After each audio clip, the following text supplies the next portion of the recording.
After 20 years of building together through dust, deadlines, and damn good ideas, Pace and Adam invite you to join them for honest conversations about the home building world. Welcome to Build Connected, where experience meets insight, powered by Diamond Home Restoration. Hey everybody, welcome back to episode 69. This is Build Connected with your host, Adam. And your other host, Pace. Hi, Pace. Hi. Well, I'm straight off the job site to jump into this podcast. We're in the dirt. We're digging. We're moving concrete, as you know. Yeah, you're in the dirt. You've chosen to go bags on, so you're deep in the dirt and you're an old guy. Yeah, I'm the old guy on the job site, filling in for one of our lead guys is on vacation for the month. So, I'm stepping into his shoes for a little bit. And it hurts a little bit, but it feels good at the same time. I'm like a puddle right now, digging in the dirt, running the jackhammer, cutting concrete. Good stuff. How you doing? You look all comfy cozy in your home office. I am not in the dirt. Let's jump into things, shall we? What's the topic today, Pace?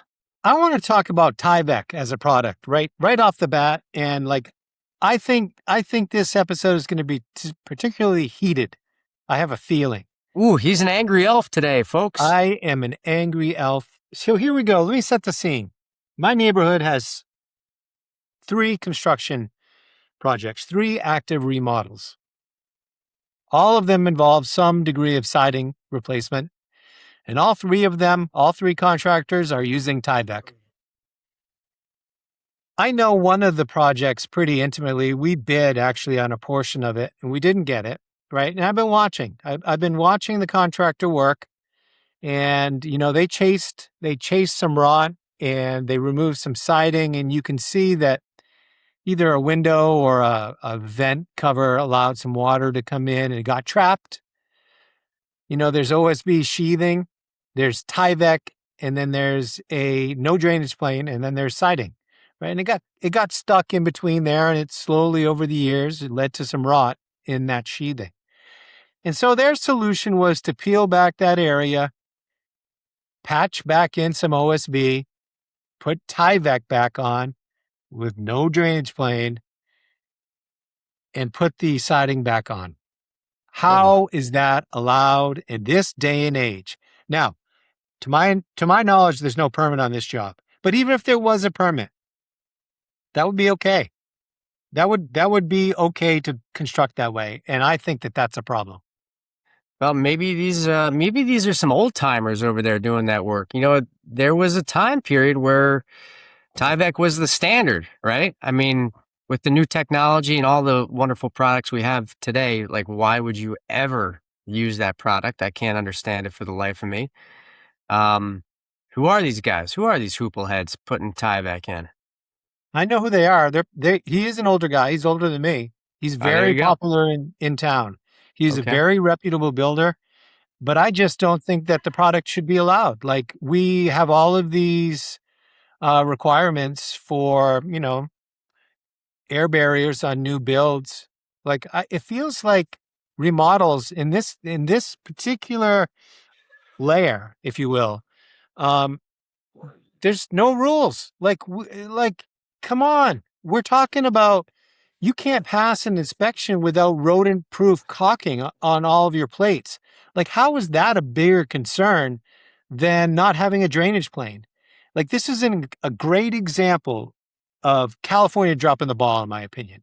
And I am actually arguing for regulation in this case.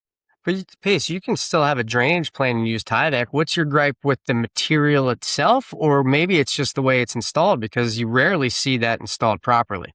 That's the problem. Sure. So you're right. You can definitely have a drainage plane, but they do not have that in any of the examples that I'm referring to. It's not only that, it's just one of the jobs I drive by, and it hasn't been sitting. This is an active job. It's only been a couple of weeks. I can see tears in the Tyvek. They've done their lap with the second course, if you will, of Tyvek. They've stapled it with what I would consider inferior staples, and there's tears. Like I can see sheathing from the Well, street. your problem is probably not so much related to the actual material. I mean, obviously the installation has been done incorrectly, right? No cap staples, tears in the paper. It's probably not taped. It's probably all crinkled up, right? I mean, the product is vapor permeable, right? It's a WRB. It's designed to keep water out and let vapor diffuse through it. Am I wrong? Yeah, I mean, I think that is wrong. Like, let me just look at it this way. Without a drainage plane and an improper non-cap staple, right? What happens? Well, certainly if you were doing an air barrier, this wouldn't be your method, right? You wouldn't use this. Yeah. I mean, I You would, wouldn't. I'm just asking the question. I would never use this product because there's far superior products out there that we prefer to use. But, Okay, like the way I think about it is water gets behind that siding, right? And there's no drainage plane, right? Water's pinched. And if you've got just like a staple on a non-sealing product like Tyvek, right? Water's going to migrate through that staple hole, right? Like that's just an inferior product. If we are being so critical of all the products we can use here in California, why is this one still allowed?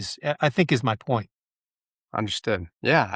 I it's a good question, Pace. It seems to be on the bottom of the totem pole when we talk about all these WRBs that are out there. But you're right, it's still being used in a lot of places. I've seen it in a lot of places. You're seeing it in your neighborhood. I don't think people know how to install it correctly, but it's also at the bottom of the totem pole with all the WRBs that are out there. I don't know why you would make that selection to use that product over something else. Yeah, But because in this case, like I said, three different projects, all of them have a WUI compliant siding. So somebody's thinking about something. Like, why wouldn't you? And we're talking about an entire facade, right? Not the whole house. None of them are the whole house, but in each case, it's the entire one side of a house, right? Like you take the opportunity that you have to build to code, right? You don't miss the opportunity to build better, even though it's not the whole house, right? This is something I learned early in my life on this old house, right? It's the argument, the rest of the house is built this way. Why bother doing something fancier on this one side? It's because it's your opportunity. Like if you get the opportunity on the next wall, right? You take the opportunity there. And well, eventually there's no sorry, I regrets. didn't mean to cut you off there, but I mean that's something that code abides by too, right? I mean, even though we might be remodeling a small section of a house, we are still required to follow protocol and certain code compliant means and methods of installation, because they say, well, if you're going to remodel other areas of the house later on, you need to kind of keep that uniformity. But you got to follow that procedure and take advantage while you can, even though it's just even though the rest of the house isn't like that. Yeah. Yeah, I hear you. I'm gonna kind of spin off of this one. I mentioned a referendum a few episodes ago, right? And I was listening to a podcast last week, and it was an interview with Rahm Emanuel, and he had a comment that just really struck me as better. It's a better idea than mine, or maybe his idea in combination with mine would really get us somewhere. And his thought was if he was mayor again in Chicago, and the question was regarding how do we build more affordable housing, right? How do we get out of the housing's too expensive problem, the homeless problem, the regulation problem? His answer was we take our code and we compare it with Dallas, Texas. Like Dallas, Texas, because they are a place that's building fast, right? They are ahead of their housing crisis. And so we stack our code up against Dallas, Texas, and everything that's different, we need to justify it, right? We have to give a reason, a solid reason why that code should be there when it's not in Dallas, Texas. And I love it. And it can't be your building professionals or your planning professionals who are doing that assessment. It has to be a neutral party, right? I don't know how you get to that. I use the word jury duty, a representative collection of people that's doing this comparison. it can't be your planning department who's justifying it, right? Because you know they are adept in that justification. I'm talking about an independent panel that's saying, yes, it is different, and this is why we need it here in Chicago. I think there's an answer inside of that somewhere. Wow, where do you start? Where do you start? You start somewhere. How's that? Right? Page 10,000 pages, pick a page page. one. Page one. Start flipping through. I got plenty of pages here in California that we can start with.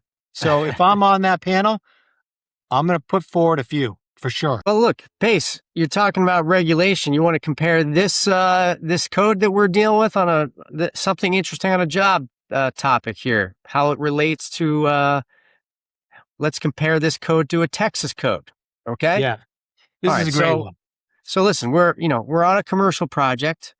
We're building a restaurant, and we are putting a new kitchen in. And there's going to be a service window in this kitchen to pass food through.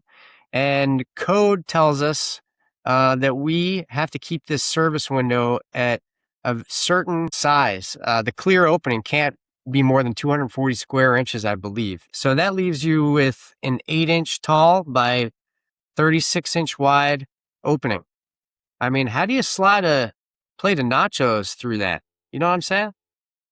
Yeah, I mean that configuration can be whatever you want, but the idea is it can't be more than a maximum of 240 square inches. And it's because in this case we've got roll-up garage doors. So they're looking, even though the window is inside of the restaurant, they're considering the inside seating is outside because the doors can roll up.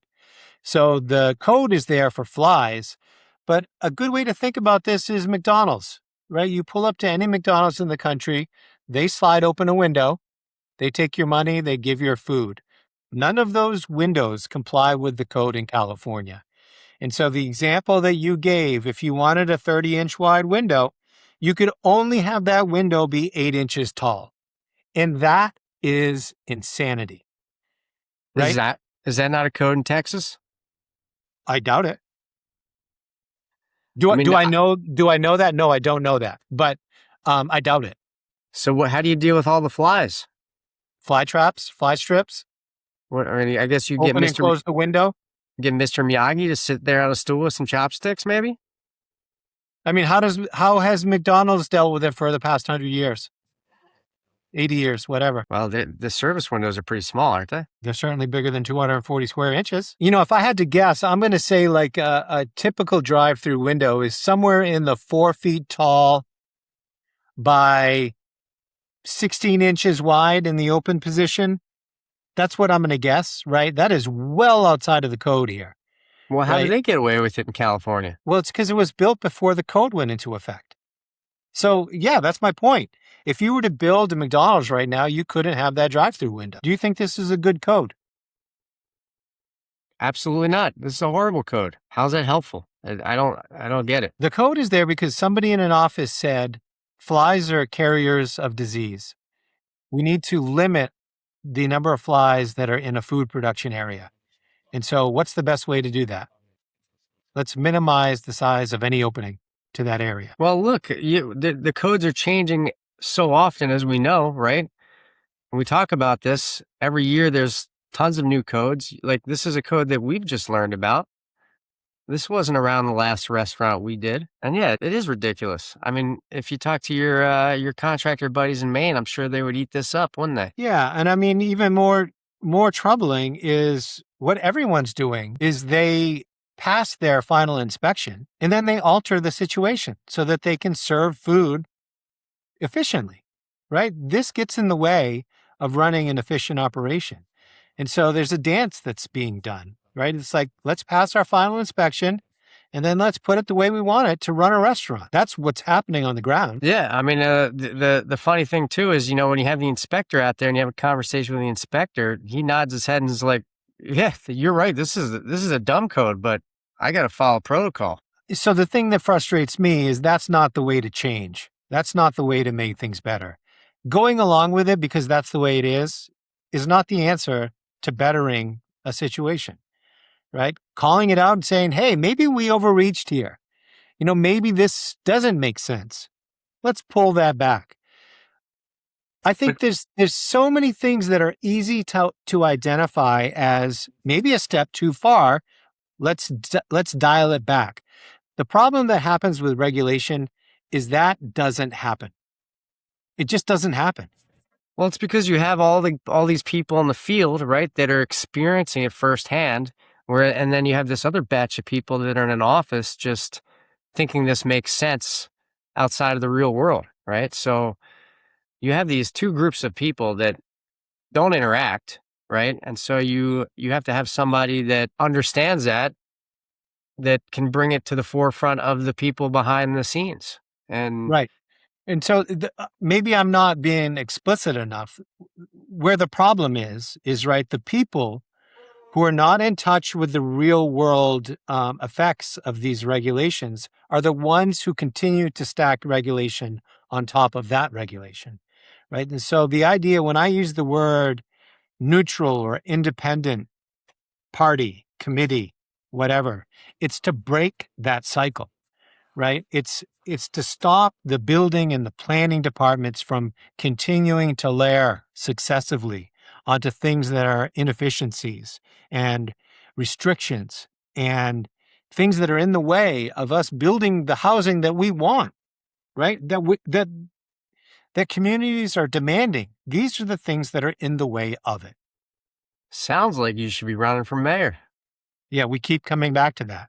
Yeah. And the follow-up is I would be dead already. Well, that was a lot about regulation. There was a lot of anger pent up in there for good reasons. I hope that in the coming years, there's episodes where we talk about, man, isn't this a step in the right direction? I want to hear myself say that so bad. I want to say, wow, they changed that regulation. Somebody saw, the negative effect that wasn't intended originally. They saw it and they said, why don't we change that? Or why don't we eliminate that? I cannot wait. I want that to happen. It's coming. Let's just see if it happens before you retire. Yeah. Time's running out. All right. Well, you need to get back in that hole, get back on the jackhammer, and back to work. Thank you, everybody, for joining us on another episode of Build Connected. I'm Pace. And I'm Adam. See ya. Thank you.